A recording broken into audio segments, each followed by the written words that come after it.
Some conversations will be mind-blowing and you'll sit there and you'll have the most profound change.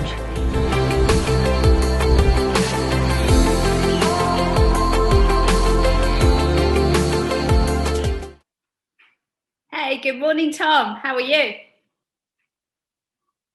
I can't hear you.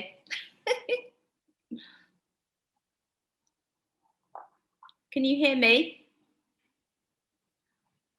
I can't hear you yet. Not yet. You can probably hear me now.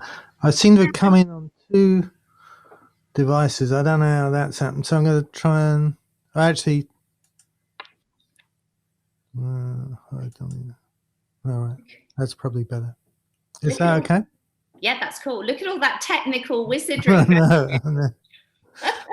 Well, some of it's green screen. I've been using the green screen today, so some of it's a green screen photograph. But anyway, it's probably the best shot we'll get.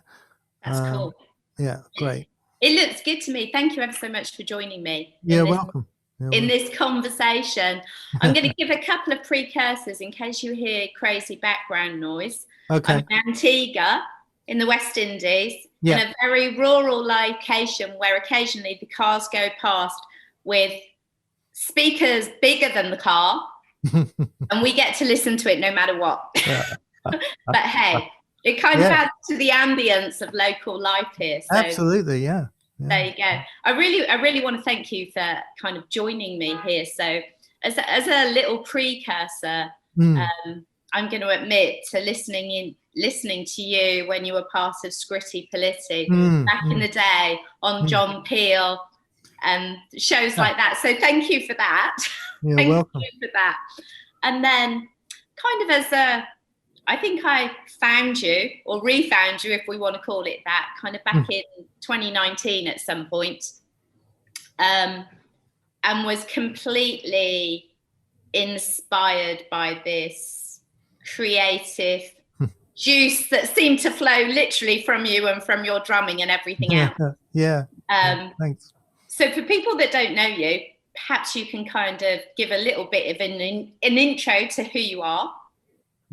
I mean, sometimes I call it the quick hair story, the kind of where you were to where you are now, and then we can delve into some of the juicier bits along the route, if that makes sense. Does that work for you?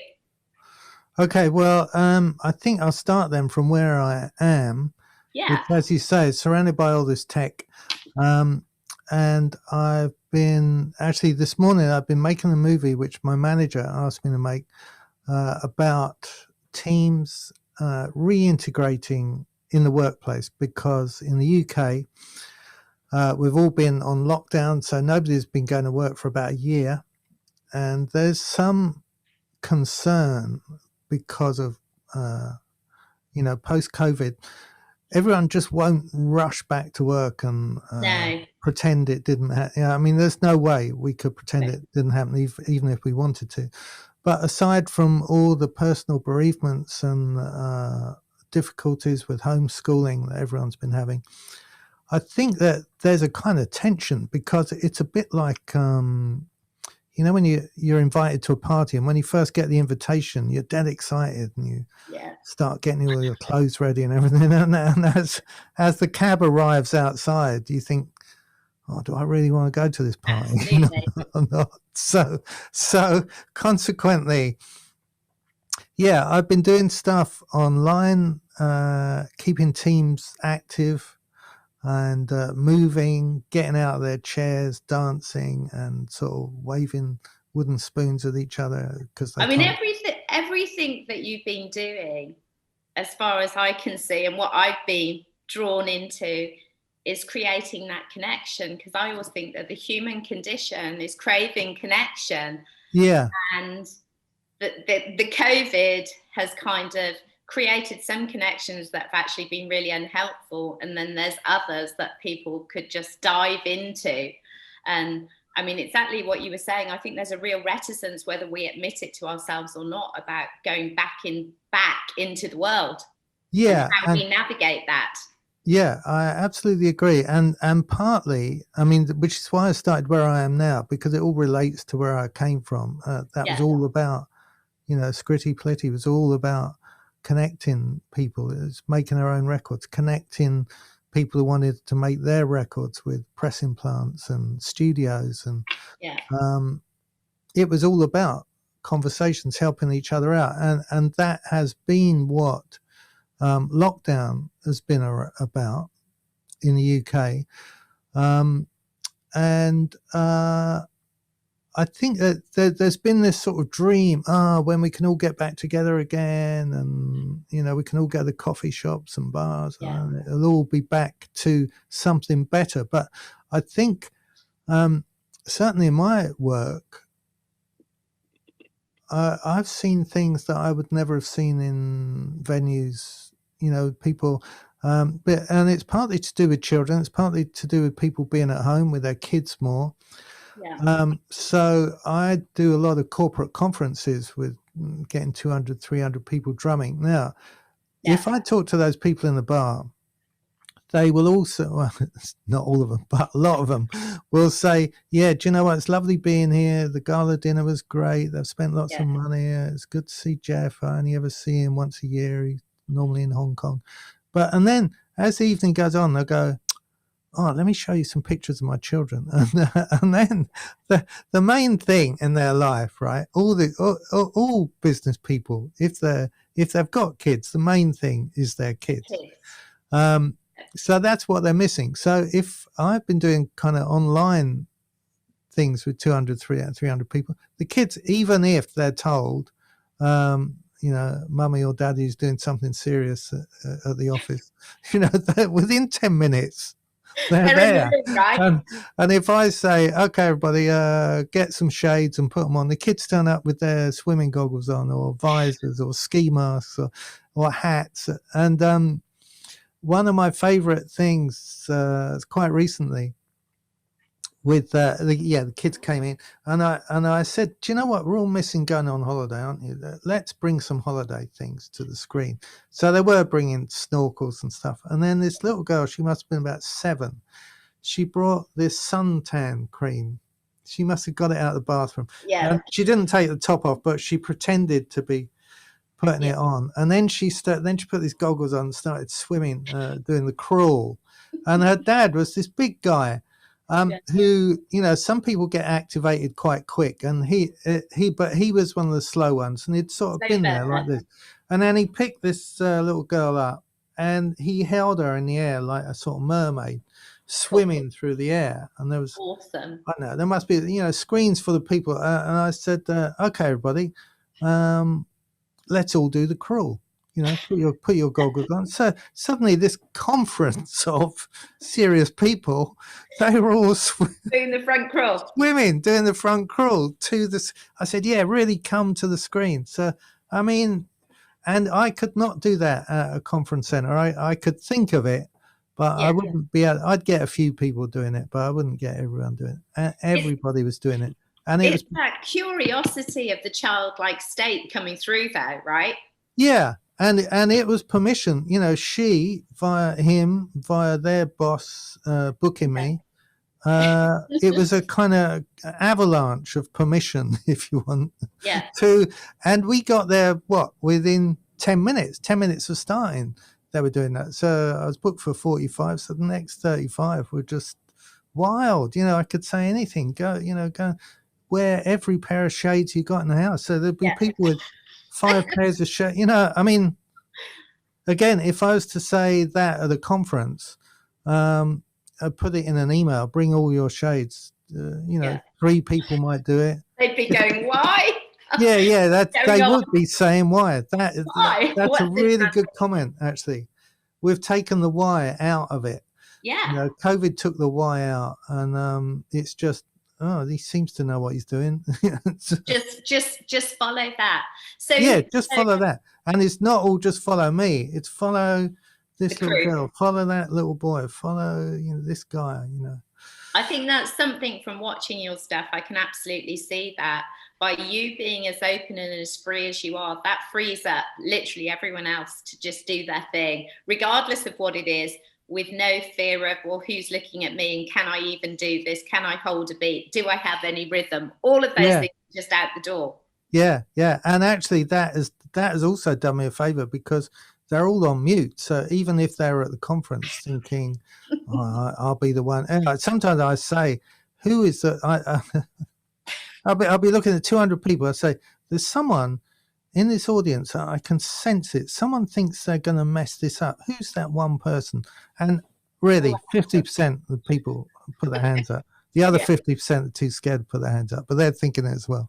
So it's all that kind of peer permission. And as you say, people have said to me before, right from the beginning when I started doing stuff on stage, they said, we thought you were bonkers, you know, what you said. And sometimes I deliberately call the session Achieving the Impossible, because I say, okay, we're going to be drumming, we're going to be singing in 3-part harmony, and we're going to be dancing by lunchtime. We've got 50 minutes.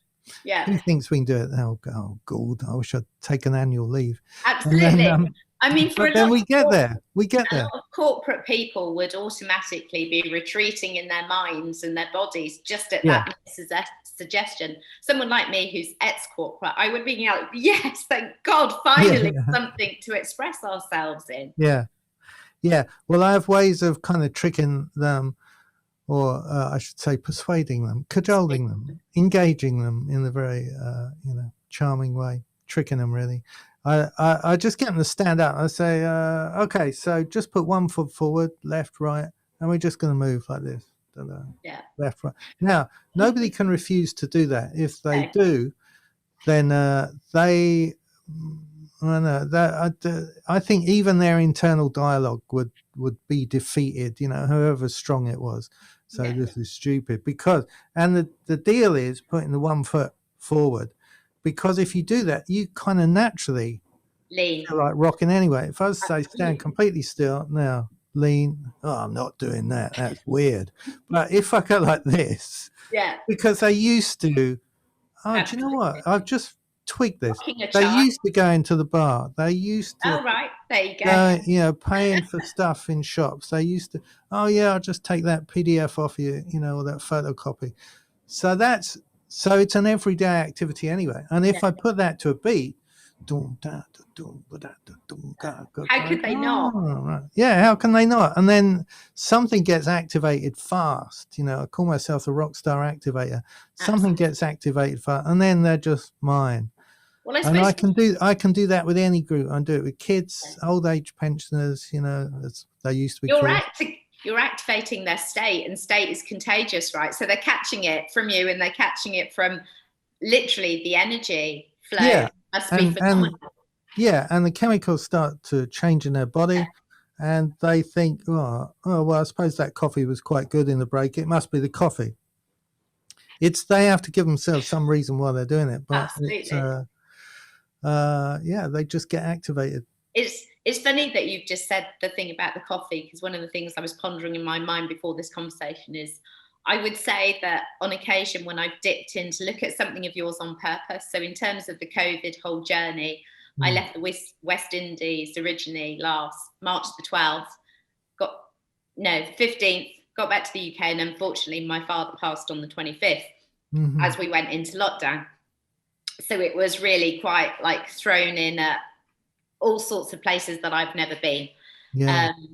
And for some reason, I love music, have always loved music, have my own radio show here. I couldn't listen to music for 2 months. But what I could do was dip into your page and literally have like an espresso shot, and it felt like an espresso shot of coffee in my system that gave me something that was like, okay, it wasn't too much, it wasn't too deep, it wasn't anything that was taking me down a rabbit hole in some ways. It's just a shot of something to make me go, okay, you can carry on, you've got this, you can do this. Does that make sense? Absolutely.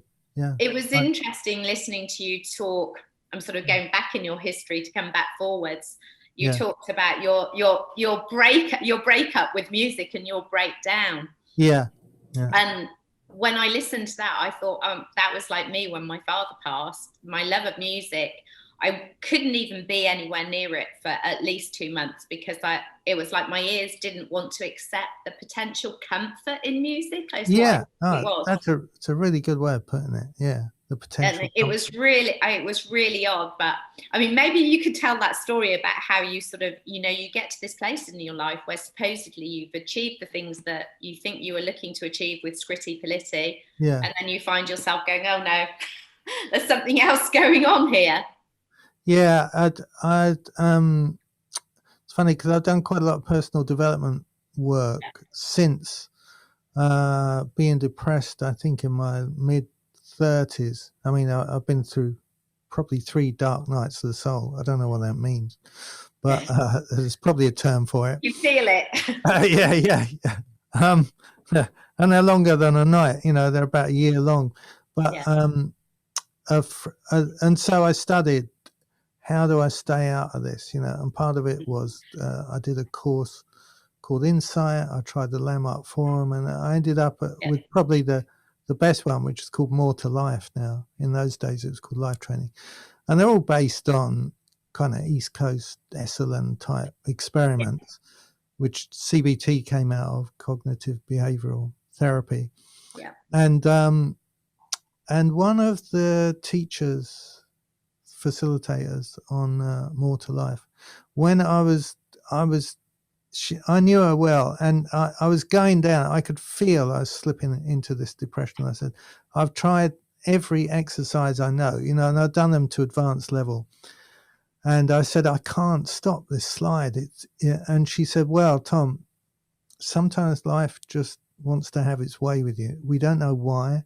No. And the harder it's like trying to claw your way out of a slippery pit. The harder you claw, it's almost like you're polishing the surface. You're going to fall. Yeah. So you have to go through it, and the biggest question people are, or the most ubiquitous question, is, what started this? How did this happen to you? And people ask that in a very kind way, because they think, a bit like a car, if you say, well, I drove it over a pothole, they go, oh, okay, let's have a look at the back axle.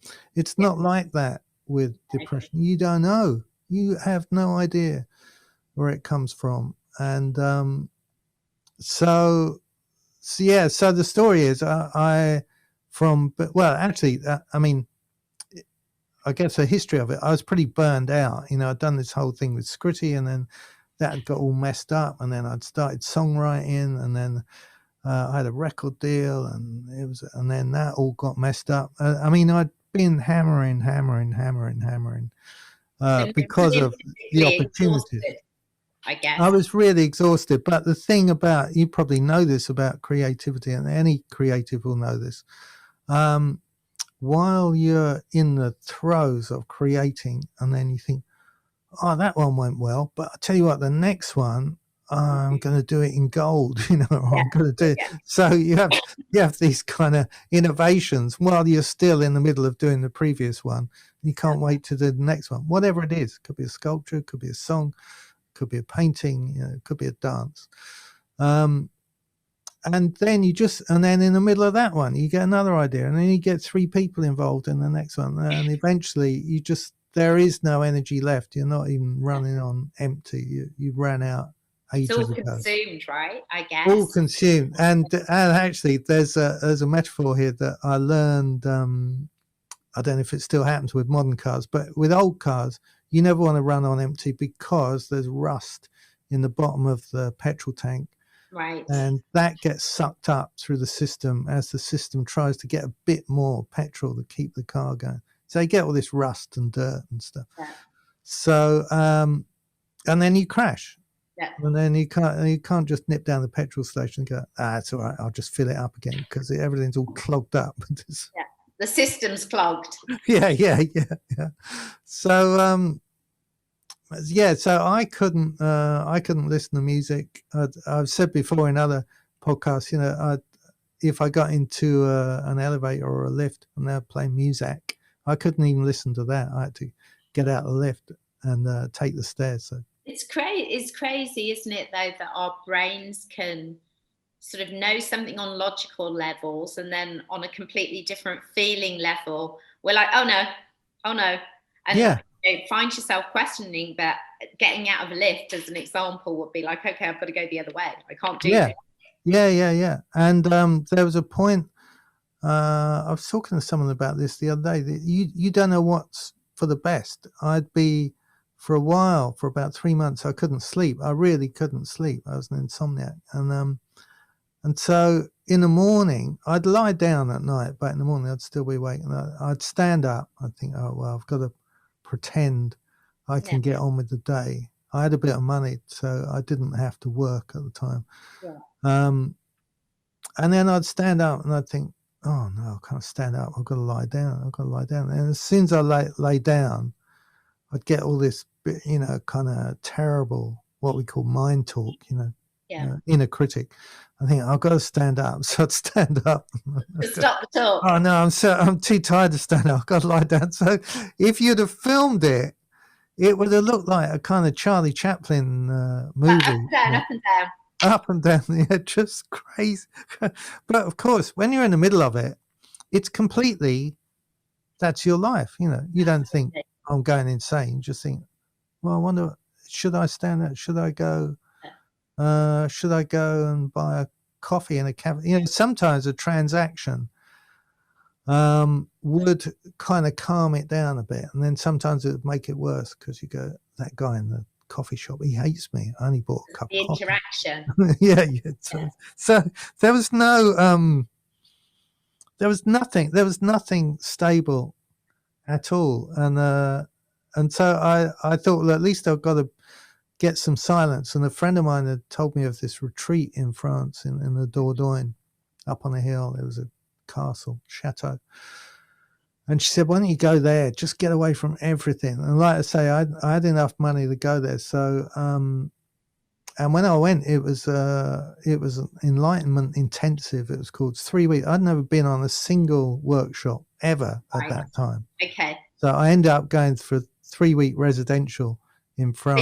So you dove straight into the big thing. Yeah, I didn't even know.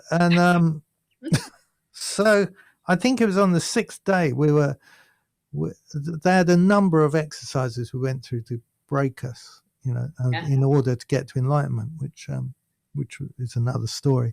But on this particular day, we were in a Native American sweat lodge, 6 o'clock in the morning, naked and chanting, so that I could actually sustain the chanting. I'm not sure if I joined in, but I could listen to it. And when we got out, it was still dark. The sun was coming up a bit, and that there was a bonfire outside where they'd been heating up the stones to pour the water on. And next to that bonfire, there was a djembe drum. So the organisers said, okay, everybody go, head off for breakfast, go to the chateau, which was, walk away. Yeah. And I just thought, well, I'm going to stay here. I feel something about this drum. And I thought, well, I'm just going to try playing it. There's no A&R people. There's no music business to tell me I'm right, tell me I'm wrong. And I closed my eyes. Say again? Just playing it just for you. Yeah. Just, I thought, I'll there's nothing. It's not, I haven't even got any clothes on. It's just me, the fire, and the drum. And so I started playing it. And I mean, I've described it before as I returned to the groove and the groove returned to me. It was, it wasn't some massive spiritual experience, but it was a coming home. It was like a gentle sort of coming home.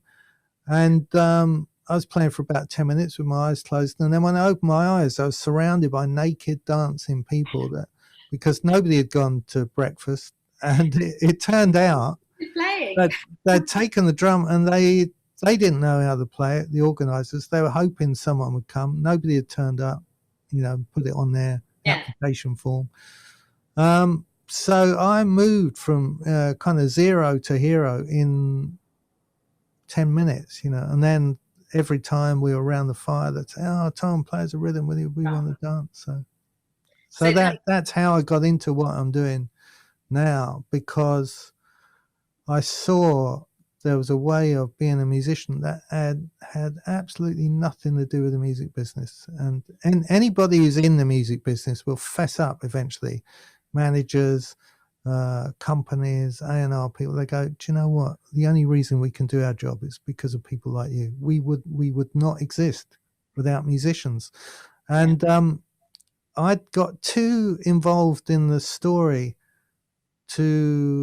of you had to do it this way, you had to please this, you had to do it, I mean, we didn't even have social media in those days, but there was the papers, there was interviews, music press, you had to look this way, you had to say these things, you had to avoid saying these things. So there was a lot of pressure, but of course there was no pressure at all in the Dordogne. Absolutely, to be naked with the drum. To me, when you were saying that story, it was like the rhythm of life came back to you. Yeah, well, that's what happened. Yeah, I mean, the truth is, it's interesting you say it came back to me. I sort of came back to it because it was always there. It's just the drum plugged me into it in a different way. Actually, it's a bit like Narnia or Alice in Wonderland. You can't get there. You can try and go through the same wardrobe. It's not going to happen. So you have to go some other way. And that's what happened. I got back to the rhythm of life, as you say. Yeah. So that was your reconnect back into drumming and to music. And then you started the business, I guess. Yeah. It took accidental, or was that on purpose? Well, as part of this Enlightenment Intensive, we also did some singing. We did this great exercise where we were in groups of 4, I think, and one person sang, one person encouraged them, and 2 people just kind of held the space, didn't say anything at all. And we did this until we broke through. We didn't know what the breakthrough was. They said, just do it. And luckily, this castle had lots and lots of rooms, so we all went off to different rooms. Yeah.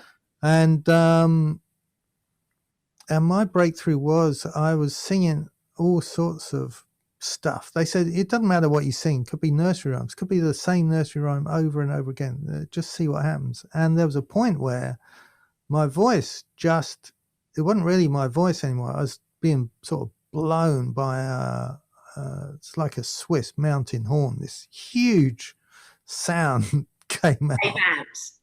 And then it kept coming. It was I was completely kind of opened up, and the thing I say now, which I learned from Mikhaili, someone told me how to pronounce his name the other day. Anyway, guy who wrote the book about flow. He's got this complicated second name. He says flow is found at the intersection of discipline and surrender.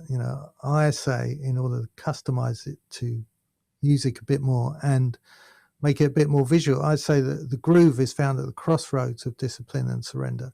So that's where I was at that time. The surrender had come. I needed to hold the discipline of continuing to stand up, continuing to do it, because a lot of people on that course, when it got to the point of breakthrough or kind of near enlightenment, they go, I must make a note of what I've been doing, and then of course it's gone. So I just stood there. It's the opportunity. Yeah, bellowing. I mean, they said that, they warned us.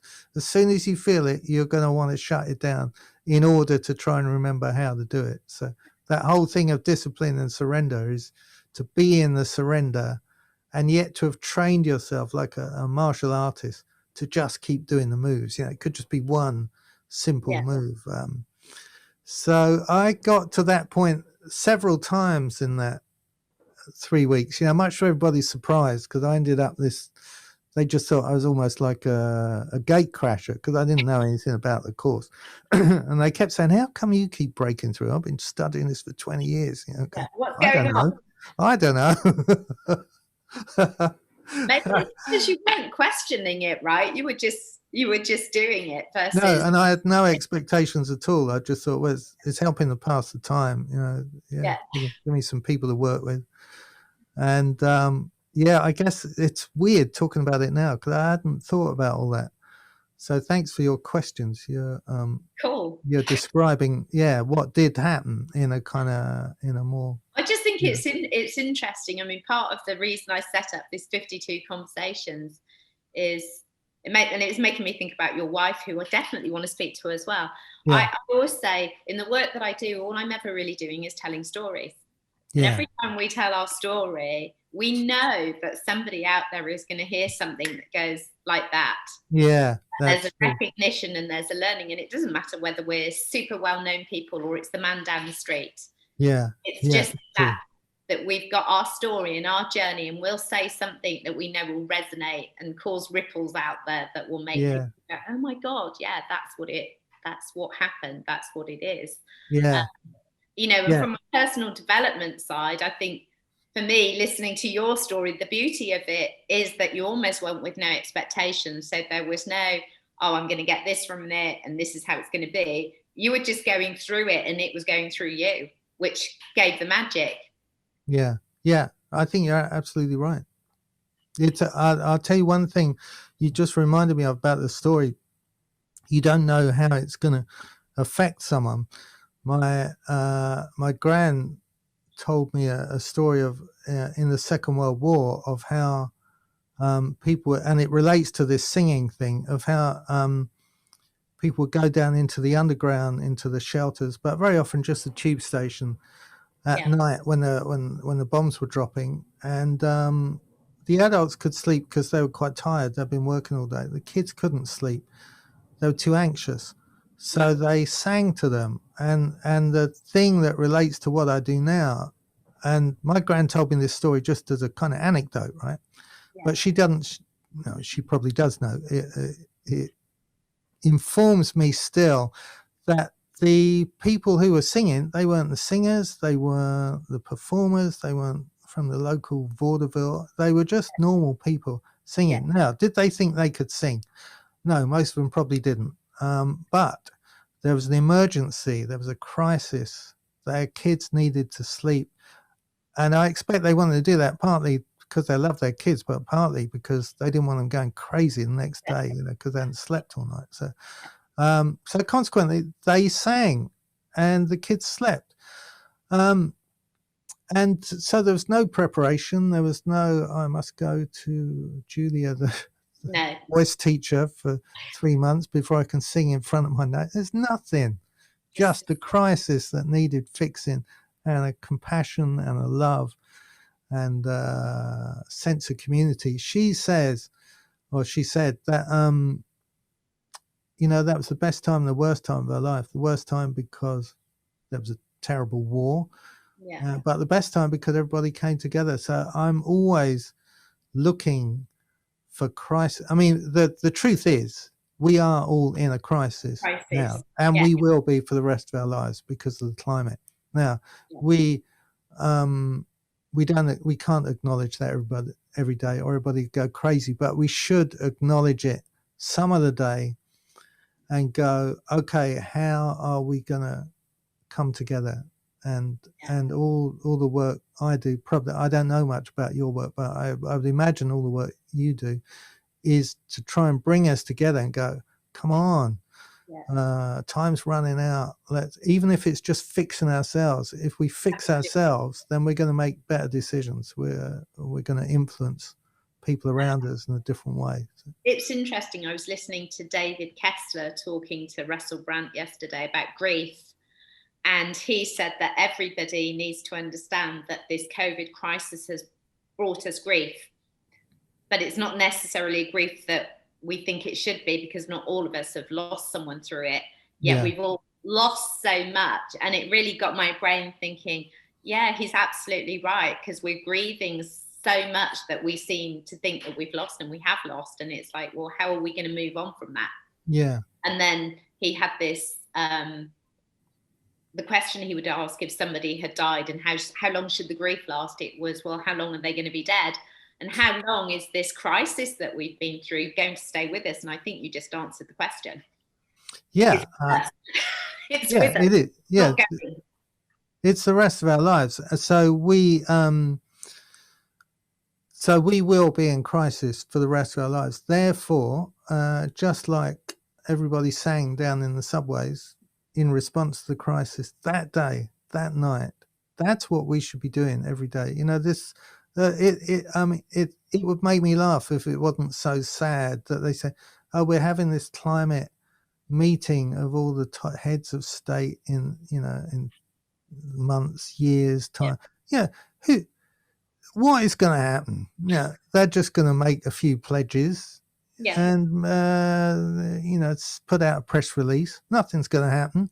They should be on the phone every day for an hour with each other, at least, saying, what are you doing today? What are you doing today? What are you doing today? Not, oh, yes, we'll talk about it at the October conference. Grow up. It's almost like coming to that real world of the accountability of somebody saying, oh, you said you were going to do this. What are you doing about it? And what you're just saying would be awesome if we could hold them and they could hold themselves in that space, that they recognize that's what they should be doing. This is what they should be doing, because in their own way, they look to us, more normal people, to do what we're doing every single day. Yeah. I mean, it's their only job in a way. There's a few things to manage as well, but that is their main job. All of them. It's and we give them our tax money for them to do that job. They go, no, I think I'll redecorate Downing Street. Well, that's not really going to fix the hole in the ozone layer, is it? No, absolutely. It's, if we go down the political route, there's a lot of us would just be going like this and thinking, shaking our heads and crying. And then we'll have to come even more to you and people like you to get our creative juices. It's almost like the more creative people are to some design, I'm now thinking, they're more human, they're more humble. Yeah. And they're more connected, and they'll just come up with innovative solutions. I mean, people do. I was talking to I was watching a podcast with a guy. I can't remember his name. Is on Maria Franzoni's podcast. She's an agent over here, and she gets some really interesting people. This guy, he'd been running nightclubs in New York, and he was on the edge of burnout, and he thought, do you know what, I'm going to do something else. And he started studying water, people not having clean water in the world. He's supplied millions of people with water ever since. And I think there's something like 40 quid, 40 quid set someone up for a year that they can have clean water. And he had costed it, because his mission now is that in his lifetime everybody will have access to clean water, so there'll be no children dying in their mother's arms in Africa because of diarrhea through drinking dirty water. That's his mission, and he costed it a number of billion. And he said, well, basically that's Jeff Bezos and Bill Gates. They could donate that money and they'd still have millions left for the rest of their lives. Instead, and this seems to happen more to men than it does to millionaire women, they start building rockets. There could be nothing more banal than a billionaire building a rocket. I'm not going to swear on your podcast, but can if you want. I swear.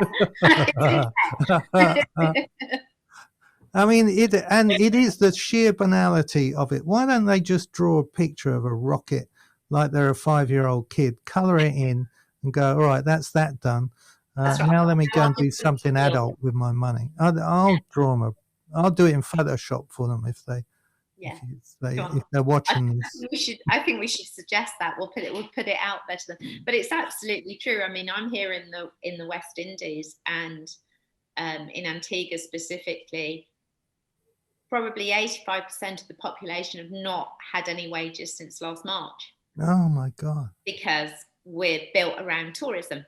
Yeah. So all the hotels closed, the planes stopped coming, and then a series of different lockdowns. Yet we have a government who seem to be doing really quite nicely for themselves, of course. Oh.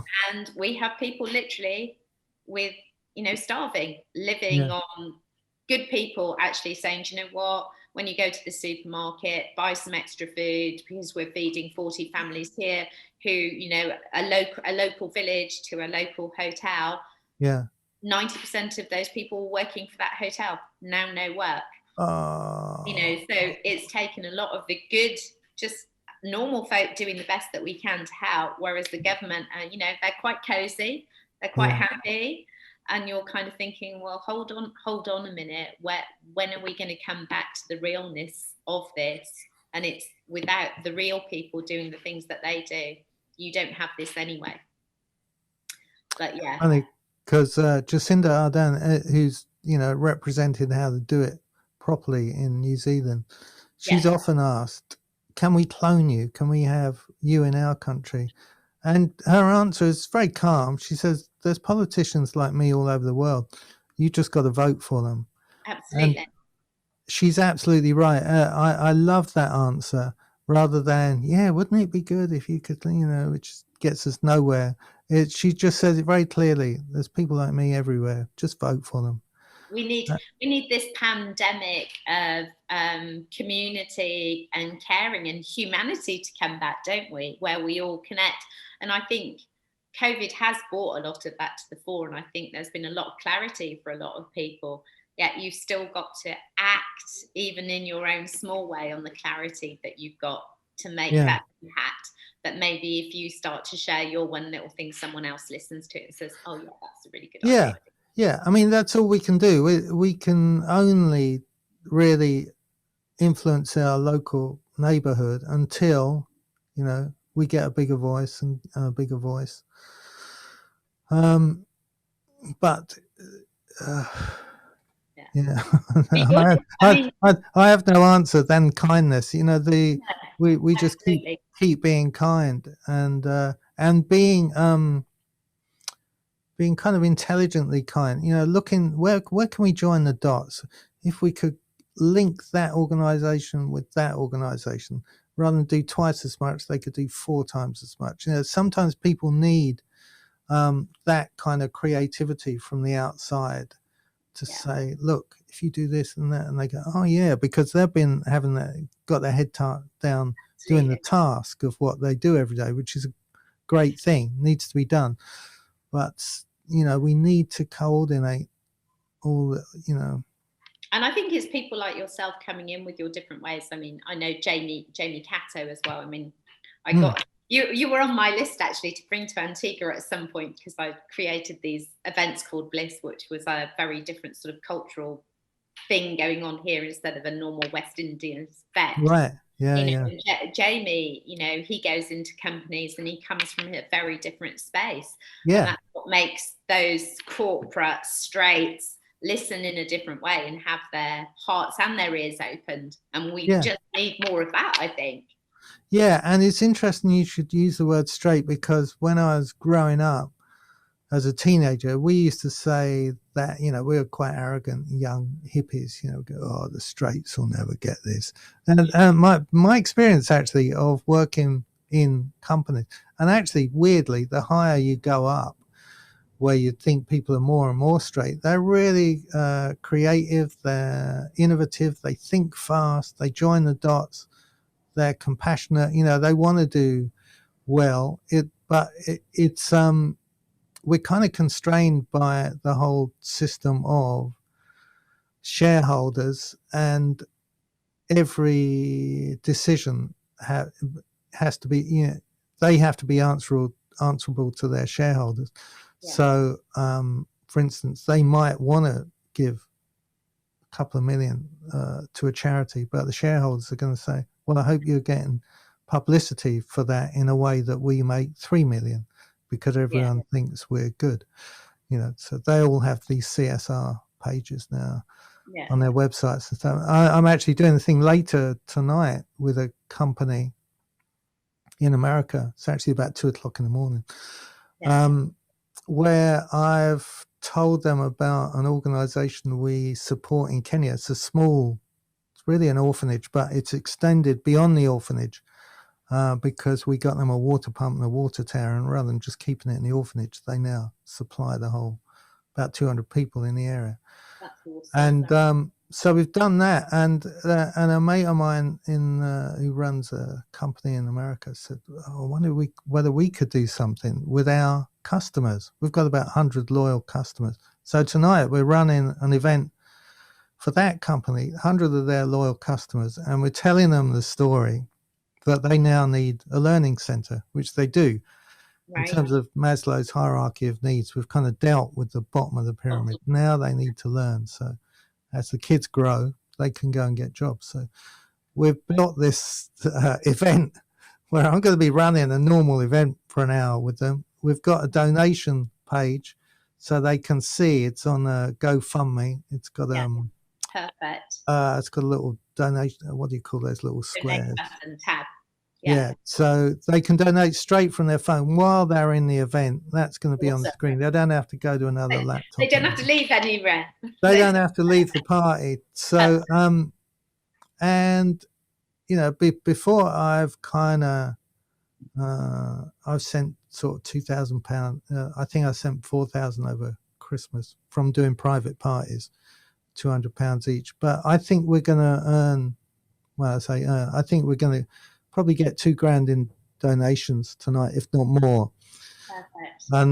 And so that is, in terms of, came from Jamie, Jamie Catto, because he and I are always talking about things like this. But it's a case of, like I say, joining the dots. This company want to do it. They, I had a bit of personal contact, but very often people come to me now. They go, "I keep seeing you online. You're doing all these upbeat stuff. You're on LinkedIn, you're on Facebook, you're on Instagram." So I keep bashing it, throwing it out. And consequently, I mean, you can have all sorts of ideas, but by the time we've collected the money and got it to Africa, it'll be within a month. They can just start building their learning center. Their kids will grow up more educated. And I know from doing things like this before, someone goes, "Oh, they're doing well. Oh, let's see if I can support them. What else do they need for the learning center?" I know this will happen because it's happened before. So they'll connect and they'll feed each other, right? Yeah. So there's a kind of energy that people want to be part of, and it's and you've got to brand it. I mean, you shouldn't have to brand it, but it's all branded. I've got the kids to make signs saying "thanks everybody," which we're going to flash up towards the end of the show to get more donations. So, and here's the kids, and they're holding up these signs saying "thank you" with their name and name of that company on it. And they, they're genuinely happy. I didn't say please write them on broken bits of wood, but that's what they did. So it's amazing, actually. That's awesome. So I know I'm taking lots of your precious time, so I'm going to think about that's all right. That. So if you were going to share anything with anyone who's listening to this about how to tap into their creativity, whether they think they're creative or not, what would it be to do? Well, the thing to do is start doing something, even if it's getting a sheet of A4 paper out of the printer and a pencil. Can be the lightest pencil, so you don't make too bold a mark. Just scribble in a corner, and then take it from there. Because the whole thing with any creativity, or if you want to write a song and you've been wanting to write a song about your dad for 2 years or something, just start singing it in the next 10 minutes into a little dictaphone or your phone or something, and something will happen from that. You might have to do it 10 times before you do anything you like. Same with the scribble. Scribble a bit more. Scribble in the other corner. Get a felt tip pen. Colour it in. It might make a face. It might make extend it. So it really doesn't matter what you do, except start.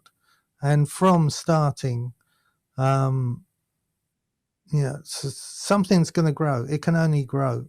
The whole thing about creativity is procrastination. And that's why, it's permission. People say I give them permission. I give them permission just by standing on stage and going, "Do you know what? Just move, just do this." So it's activating that thing. And if this is visual, I know some of you might do a recording, but yeah.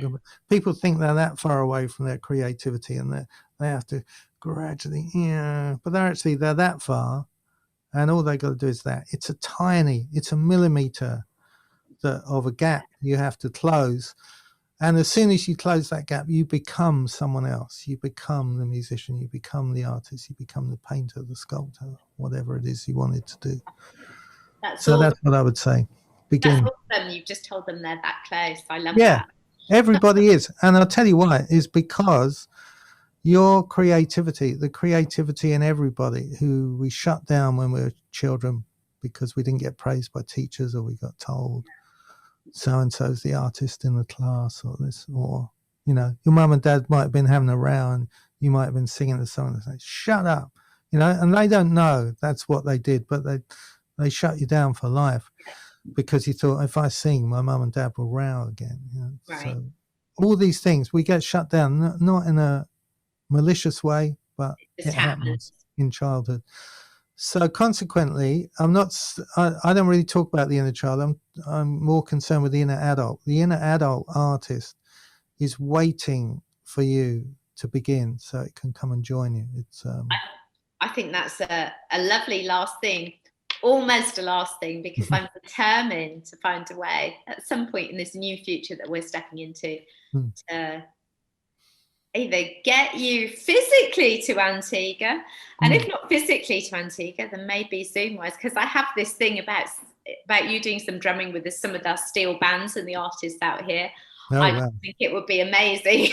And we have some really, really great creatives here who would take some great joy from your words, really, because I think as a small island culture, often they look to England, they look to America, they look to the rest of the world for their guidance, and they actually need to know, do you know what? You've got awesomeness sitting with you right here. Yeah, absolutely. Start exactly what you just said. Begin. Yeah. Well, I'll come with Dawn, my wife, the storyteller, Dawn Ellis. That would be epic. And Jamie Cato. We can form a little trio. Absolutely. Well, Jamie's already saying, when am I coming back? All right. I'll tell you what. you can advertise it as an enlightenment. Absolutely. Yeah, we can do it all together. Thank you ever so much for You're welcome. It's been a pleasure. Awesome. Brilliant. Have a great rest of the day, and I hope your event gets lots of donations tonight. I'm sure it will. Yeah, thanks. I'll let you know. Awesome. Thank you, Tom. Take care. Bye. Bye-bye. Bye.